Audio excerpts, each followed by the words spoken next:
Grégory Joron, on ne voit ça que dans les films. Nous dit cette dame, malheureusement non. On voit ça assez régulièrement, malheureusement. Là, c'est en plein centre de Paris. Ça arrive, on l'a vu il n'y a pas si longtemps, à Montpellier, à Toulouse, à Marseille. Là, on est encore, je pense, sur un différent commercial, mais par rapport aux stupéfiants, évidemment. Vous avez compris. Voilà. Et donc forcément, pourquoi ? Parce que l'armement, parce que le mode opératoire, faut saluer forcément l'intervention des clients qui ont neutralisé un individu. Je pense qu'ils ont été extrêmement courageux. Et évidemment, la brigade criminelle est saisie. Mes collègues vont faire usage forcément des moyens à leur disposition, vidéosurveillance, etc. pour essayer Pour retrouver le fuyard. Le fuyard. En général, on les retrouve. Vous me dites que dans ces dossiers-là, c'est qu'une question de temps avec toutes les caméras justement qu'il y a à Paris. Oui, et puis le savoir-faire, il faut le dire, d'unités d'élite, d'investigation, parce que c'est le cas avec des fonctionnaires qui sont extrêmement aguerris à ce genre de choses et qui en général lâchent pas le morceau facilement. Et en effet, c'est qu'une question de temps. On saluera leur action comme d'habitude parce que ce sont vraiment des services d'élite d'enquête qui travaillent extrêmement bien et extrêmement vite. Même cet axe entre Marseille, Grenoble et Paris concernant justement ce type d'action? Non, je pense qu'aujourd'hui c'est général. Déjà, on a un trafic de stupéfiants qui est clairement qui fabrique des sociétés parallèles. C'est quasiment le premier employeur de France. On a un trafic qui se militarise. C'est une réalité. Aujourd'hui, je veux dire, le premier maillon de la chaîne est quasiment armé. Avant, c'était les caïds. Aujourd'hui, c'est quasiment partout. Ça, c'est un vrai sujet aussi. Parce qu'on parle souvent de stupes, mais il y a aussi le problème de l'armement qui va avec. Parce qu'aujourd'hui, c'est tellement lucratif qu'il faut défendre des territoires, qu'il faut défendre les transporteurs, qu'il faut défendre tout ce qu'on sait. Et malheureusement... On a une idée, Grégory Joron, justement, de la quantité d'armes en circulation, ou c'est quand même très très compliqué évaluer, mais on voit bien qu'on les évalue une fois qu'on les trouve dans les cas. À chaque fois qu'il y a une grosse saisie de stupes, vous le savez, et c'est dit et c'est communiqué, il y a toujours une saisie d'armes en même temps. C'est peut-être d'ailleurs, c'est le deuxième problème après les stupéfiants, c'est malheureusement la militarisation de ce trafic-là qui est indéniable. Et on le voit tous les jours, et ça donne ça. À un moment, on aura le droit de faire un audit, de savoir qui trafique, quel est le profil des trafiquants. Les Français ont besoin de savoir un peu de quoi il s'agit. On a l'impression qu'on reste dans un flou artistique. On se lamente sur le phénomène. Non, mais attendez, moi je suis pas porte-parole du ministère de l'Intérieur. Déjà, juste pour éclaircir les choses, parce que Madame Cluzel... Non, mais j'ai jamais prétendu que vous l'étiez. Non, mais tant mieux, parce que c'est pas le cas. Non, il y a deux difficultés. Il y a la lutte qui est en surface. C'est une réalité que le ministre met comme priorité, et ça on le sait, parce que ça engage beaucoup de moyens de personnel et d'action. C'est une réalité. On voit régulièrement des grosses saisies dans les quartiers marseillais, dans l'est de la France à Strasbourg, etc. Donc il y a une vraie occupation du terrain sur les charbonneurs, comme on les appelle, c'est-à-dire le premier niveau du trafic de stupes. La réalité, c'est qu'il faut deux niveaux d'intervention.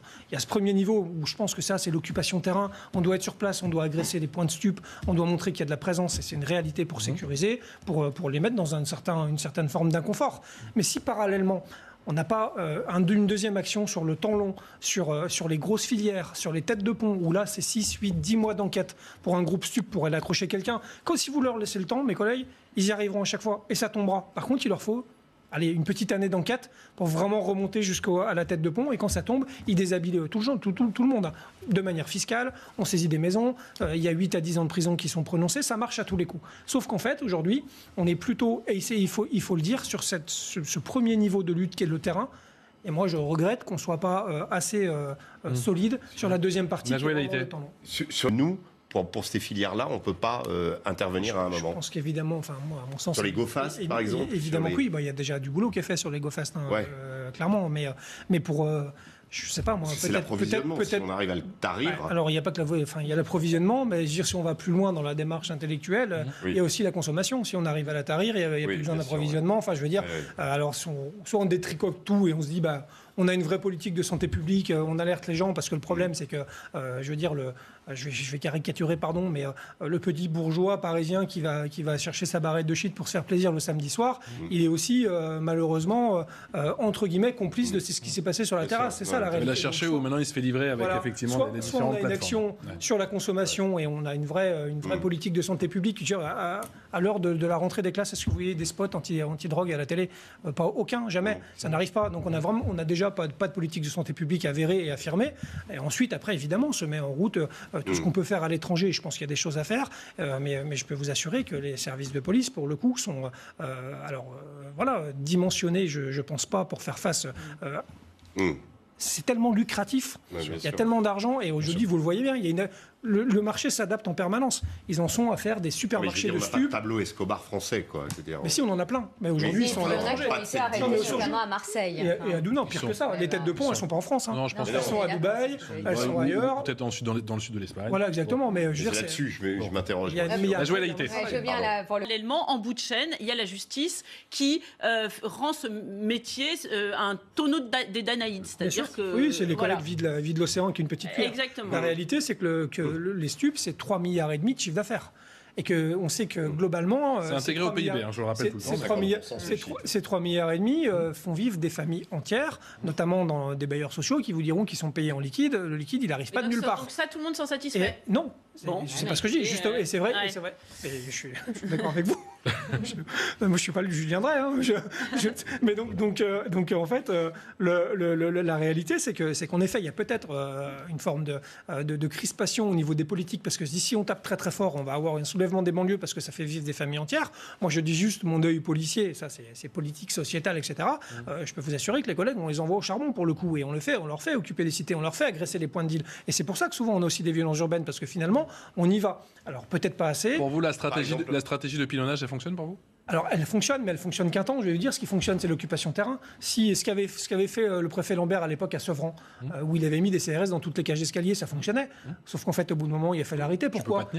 Voilà, parce que ça coûte tellement cher en personnel que c'est juste pas possible. Il va y avoir des résultats. Est-ce qu'il y a eu des résultats ? Je pense qu'il y a eu forcément des résultats, puisque les points de deal, ça a été annoncé, certains ont été supprimés, les saisies ont été en hausse, etc. Mais c'est le tonneau des Danaïdes. C'est-à-dire que pour autant de drogue saisie, je pense qu'il y a 10 fois plus qui passent à côté. Le vrai problème, c'est que ce n'est pas quelque chose qu'on réglera en 3 mois, en 6 mois ou en 1 an. Et le vrai problème, ça a été dit par madame, excusez-moi, je vais faire l'avocat de la police, je suis représentant du personnel, c'est qu'on a la lutte contre les stupes, la lutte contre l'immigration clandestine, la sécurité du quotidien, la lutte antiterroriste, les violences intrafamiliales. En fait, tout est prioritaire.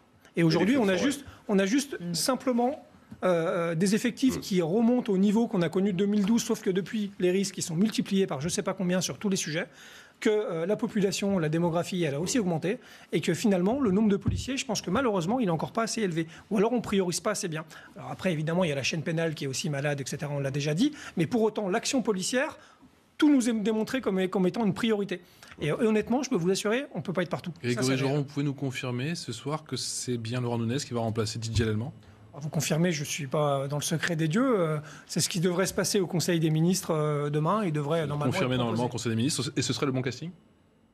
Homme de confiance du président, avec un gros CV. Bon. Moi, je l'ai connu.